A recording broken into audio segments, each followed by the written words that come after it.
الله الذي خلق السماوات العلى ونشكره دائما على فضله الجلى مصليا ومسلما على الرسول المهتدى وآله وصحبه الذين هم سبل الهدى. أما بعد فإن أصدق الحديث كتاب الله وأحسن الهدي هدي محمد صلى الله عليه وسلم وخير الأمور عوازمها وشر الأمور محدثاتها وكل محدثة بدعة وكل بدعة ضلالة وكل ضلالة في النار.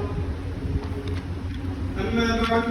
يقول العبد الضعيف محمد طلحة بن معي أحمد القاضي الباهي حدثنا فضيلة الشيخ أستاذنا ومرشدنا ومشفقنا الشيخ مصلح الأمة عطوف على الطلاب محمود الطلباء محمد سكندر القاسمي حفظه الله تعالى وأكرمكم في الدارين. حدثكم فضيلة الشيخ فضيل العسل محمد غلام نبي الكشميري رحمه الله تعالى قال حدثنا فضيلة الشيخ السيد محمد الدرشاء الكشميري رحمه الله تعالى وهو يروي عن الشيخ الإسلام والمسلمين السيد حسين أحمد المدني رحمه الله تعالى عن الشيخ شيخ الهند محمود الحسن الدورندي رحمه الله تعالى عن الشيخين الجليلين الكريمين عن الشيخ العلامة قاسم العلوم والخيرات محمد قاسم النانوذري رحمه الله تعالى وعن الشيخ فقيه العصر العلامة رشيد أحمد الجنجوني رحمه الله تعالى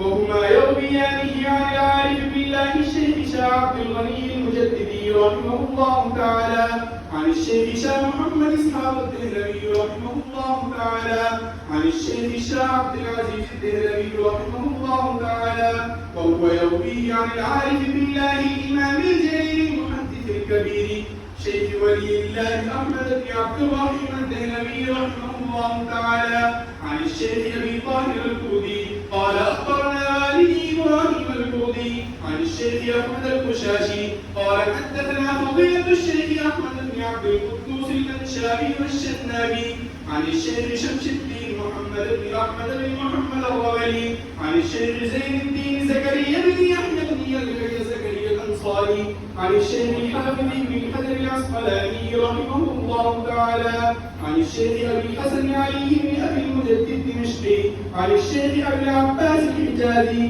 عن الشيخ أنجب بن أبي السعادات البغدادي عن الحافظ أبي زرعة طاهر بن طاهر المقدسي عن الفقيه أبي منصور محمد بن الحسن أحمد المقدمي والقزويني عن أبي طلحة القاسم بن المنذر الخطيبي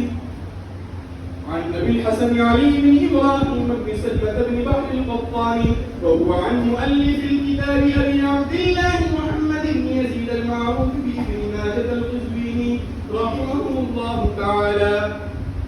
قال حدثنا يعقوب بن حميد المدني قال حدثنا محمد بن معين قال حدثنا خالد بن سعيد عن أبي زينب مولى حازم بن حرملة عن حازم بن حرملة قال مررت بالنبي صلى الله عليه وسلم فقال لي يا حازم أكثر من قول لا حول ولا قوة إلا بالله فإنها من كنوز الجنة.